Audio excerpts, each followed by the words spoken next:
ముఖ్యంగా ఈ కోవిడ్ తర్వాత తొంటి నొప్పి సమస్యతో బాధపడే వాళ్ళ సంఖ్య గణనీయంగా పెరిగిందండి. అండ్ ఇవన్నీ కూడా ఏవిఎన్ అని చెప్పి మేము డయాగ్నోస్ చేస్తున్నాం. మా ఓపీడీలోనే రోజు కనీసం 5 కేసులన్నా చూస్తున్నానండి నేను. అండ్ కొంతమందికి ఏంటంటే కోర్ డీకంప్రెషన్ అని, డ్రిల్లింగ్ ఆపరేషన్ అని, కొంతమందికి ఆస్టియాటమీ అని ఇలాంటివన్నీ చేస్తున్నాము. కొంతమందికి సక్సెస్ అవుతున్నాయి, కొంతమందికి ఫెయిల్ అవుతున్నాయండి. ఈ ఫెయిల్ అయిన వాళ్ళు ఏంటంటే చాలా డిప్రెషన్కి గురయ్యి వాళ్ళ లైఫ్ పాడు చేసుకుంటున్నారు.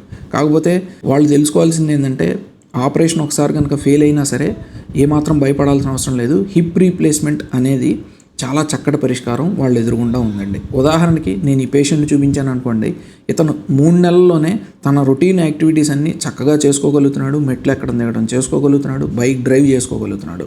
అండ్ వీళ్ళల్లో లాంగ్ టర్మ్ రిజల్ట్స్ కూడా అంటే 25-30 సంవత్సరాల రిజల్ట్స్ కూడా చాలా అద్భుతంగా ఉంటాయండి.